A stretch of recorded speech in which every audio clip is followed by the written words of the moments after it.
कहानी की शुरुआत में हम मेलोरी नाम की एक औरत को देखते हैं जो अपने बच्चों से डरते हुए कहती है कि मैं तुम्हारी आंखों पे पट्टी बांध रही हूँ, फिर हमें नदी तक पहुँचना है। तुम्हें अपनी आंखों की पट्टी किसी भी हालत में खोलनी नहीं है, अगर तुमने ऐसा किया तो हम सब मारे जाएंगे। फिर मेलोरी अपनी आंख पर भी पट्टी बांधकर बच्चों को लेकर घर से बाहर निकलती है।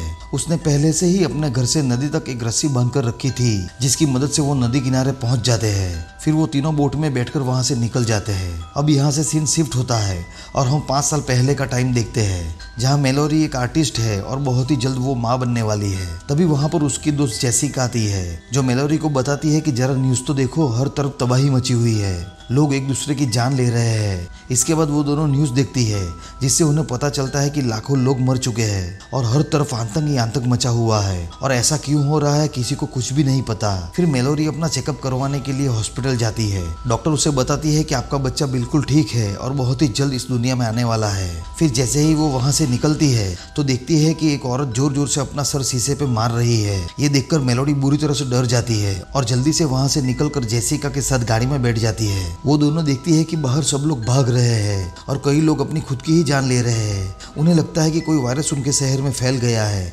जिसकी वजह से ये सब हो रहा है। तभी जेसिका को रास्ते में कुछ अजीब चीज दिखाई देती है। उसे देखते ही उसकी आंखों का कलर चेंज हो जाता है। ऐसा लगता है कि वो किसी के वश में है। अब वो कार का एक्सीडेंट करना चाहती है। मेलोरी उसे ऐसा करने से रोकती है, लेकिन वो उसकी बात नहीं मानती और कार का एक्सीडेंट हो जाता है, जिससे कार पलट जाती है। फिर जेसिका एक ट्रक के सामने आकर सुसाइड कर लेती है। ये देखकर मेलोरी के तो जैसे होश ही उड़ जाते हैं। वो समझ नहीं पा रही होती है कि आखिर ये सब क्या हो रहा है। फिर मेलोरी वहां से भागने लगती है। तभी एक लेडी उसे देख लेती है। वो मेलोरी को बचाने के लिए घर से बाहर आती है, लेकिन इससे पहले कि वो उसे घर के अंदर लाती, उसे भी वो चीज दिख जाती है, जिससे उसकी आंखों का कलर भी चेंज हो जाता है। फिर वो लेडी एक जलती हुई कार के अंदर बैठ जाती है और खुद को मार लेती है।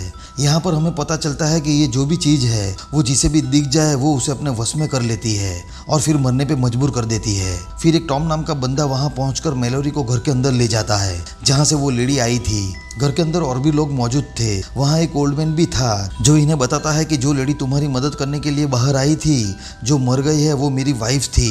ये सुनकर मेलोरी काफी दुखी हो जाती है। इसके बाद सभी लोग अपने घर कॉल करने की कोशिश करते हैं, लेकिन पूरे शहर में नेटवर्क जैम हो चुका है। फिर वो सभी टीवी देखते हैं, जिससे उन्हें पता चलता है कि ये वायरस या फिर कोई ऐसी चीज ये पूरी दुनिया में फैल चुकी है, जिससे दुनिया की आधी आबादी खत्म हो चुकी है।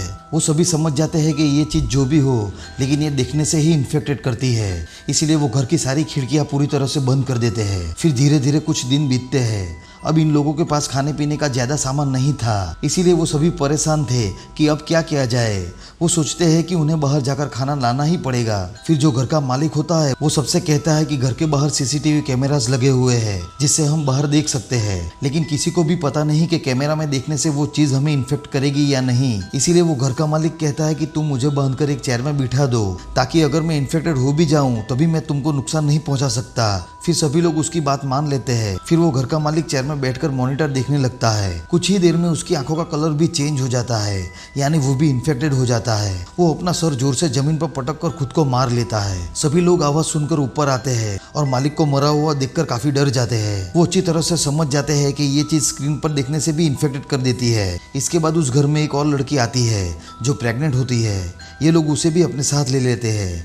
अब धीरे धीरे उनका सारा खाने पीने का सामान खत्म हो चुका है। ये सभी लोग फैसला करते हैं कि वो किसी भी तरह बाहर जाकर खाने का सामान लाएंगे। वो गैरेज में जाकर गाड़ी के सारे शीशे को पेंट कर देते हैं, जिससे वो बाहर देख न पाए। फिर वो सभी गाड़ी में बैठकर जीपीएस की मदद से गाड़ी चलाना शुरू करते हैं। वो देखते हैं कि पूरे शहर में सन्नाटा फैला हुआ है। रास्ते में उन्हें उस चीज का एहसास होता है। वो सभी डर के मारे आंखें बंद कर लेते हैं। फिर वो सभी एक स्टोर तक पहुंच जाते हैं। वो सभी अपनी आंखों पर पट्टियां बांध देते हैं और स्टोर के अंदर जाकर खाने पीने का सारा सामान ले लेते हैं। फिर वो सभी सारा सामान लेकर वापस घर तक पहुंच जाते हैं। अब मेलोरी और टॉम एक दूसरे के काफी अच्छे दोस्त बन गए थे और एक दूसरे को अच्छी तरह से समझने लगे थे। तभी एक आदमी घर के दरवाजे पे आता है। वो लड़की जो प्रेग्नेंट है वो दरवाजा खोलती है। इससे सभी लोग गुस्सा हो जाते हैं, क्योंकि इनके पास खाने का लिमिटेड सामान है, इसीलिए वो किसी भी इंसान को अपने घर में नहीं ला सकते। वो आदमी सभी से कहता है कि मैं भी अपने दोस्तों के साथ एक घर में छुपा हुआ था, लेकिन तभी वहाँ पर कुछ पागल लोग आ गए, जिन्होंने मेरे दोस्तों की आंखों की पट्टियां खोल दी, जिससे वो इन्फेक्टेड हो गए और उन्होंने अपनी जान ले ली। मैं भी बड़ी मुश्किल से अपनी जान बचाकर यहाँ तक पहुँचा हूँ। वो साथ में कहता है कि वो सभी पागल लोगों का मानसिक संतुलन ठीक नहीं था, इसीलिए वो चीज उन्हें इन्फेक्टेड नहीं कर सकी। वो जहाँ चाहे घूम सकते हैं, वो चीज उनका कुछ भी बिगाड़ नहीं सकती। अब इन लोगों को उस आदमी पे तरस आ जाता है और वो उसे घर के अंदर रहने देते हैं। इसके बाद मेलोरी की डिलीवरी होती है और वो एक बच्चे को जन्म देती है। साथ में वो दूसरी लड़की भी एक बच्चे को जन्म देती है। फिर हम देखते हैं कि वो जो आदमी था वो उन पागलों में से ही एक था। उसने सबको झूठ बोला था। वो खिड़की पे जितने भी कवर लगे हैं उसे निकाल देता है, जिससे वो लड़की जिसने अभी अभी बच्चे को जन्म दिया है वो बाहर देख लेती है, जिससे वो इन्फेक्टेड हो जाती है और खुद अपनी जान ले लेती है। फिर वो पागल आदमी एक बूढ़ी औरत को खिड़की पे लाकर जबरदस्ती उसकी आंख खोलता है और वो भी इन्फेक्टेड होकर अपनी जान ले लेती है।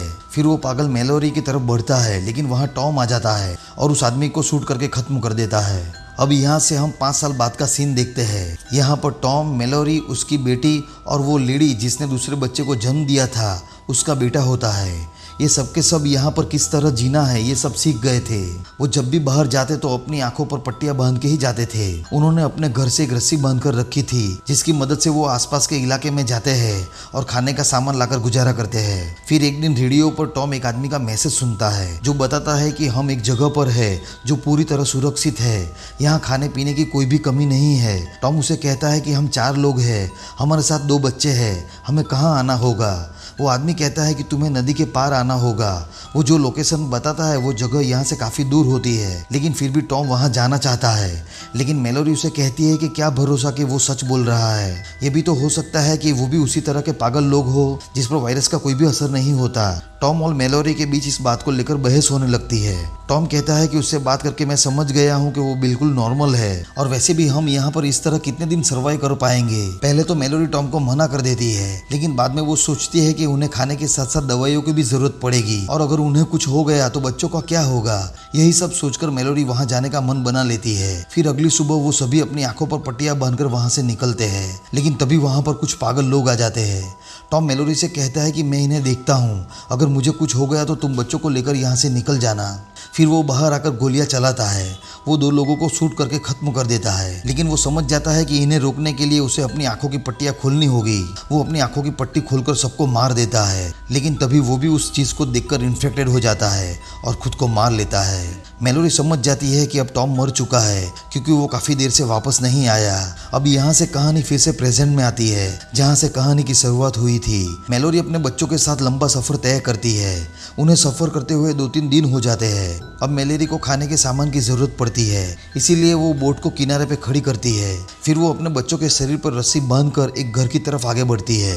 वो वहाँ से सामान तो ले लेती है, लेकिन वापस लौटते वक्त वो चीज़ उसे परेशान करती है। मेलोरी उसकी तरफ गोलियां चलाती है, लेकिन वो चीज़ ऐसी है जिसे मारा नहीं जा सकता। इधर मेलोरी की बेटी गोली की आवाज़ सुनकर बोट से नीचे उतरकर जंगल की तरफ आने लगती है। तभी उसके सामने वो चीज़ आती है।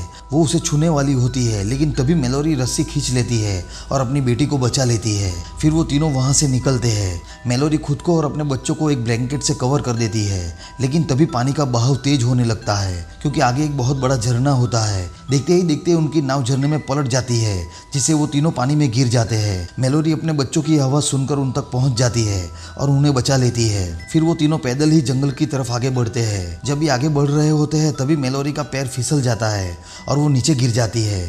वो अपने बच्चों से अलग हो जाती है। तभी मेलोरी के बेटे के पास वही चीज़ आती है जो उसे आँख की पट्टी खोलने पे मजबूर करती है। मेलोरी का बेटा अपनी पट्टी निकालने ही वाला होता है, तभी मेलोरी वहाँ आकर उसे बचा लेती है। फिर वो तीनों आगे बढ़ते हैं। मेलोरी को याद आता है कि जिस आदमी ने इस जगह के बारे में बताया था उसने कहा था कि उसके पास बहुत सारे बर्ड्स हैं, उनकी आवाज़ सुनकर तुम लोग यहाँ पहुँच सकते हो। फिर मेलोरी उन बर्ड्स की आवाज़ सुनकर आखिरकार उस घर तक पहुँच जाती है। वो जोर जोर से दरवाजे को नॉक करती है। वो कहती है कि प्लीज़ मेरे बच्चे को बचा लो, और तभी दरवाज़ा खुलता है। अंदर बहुत सारे लोग होते हैं जो मेलोरी और उसके बच्चों को अंदर ले आते हैं। यहाँ पर मेलोरी को पता चलता है कि ये एक ब्लाइंड स्कूल है, यहाँ पर कोई भी देख नहीं सकता और ये जगह पूरी तरह सुरक्षित है। मेलोरी और उसके बच्चे यहाँ आकर काफ़ी खुश थे और यहीं पर ये मूवी एंड हो जाती है।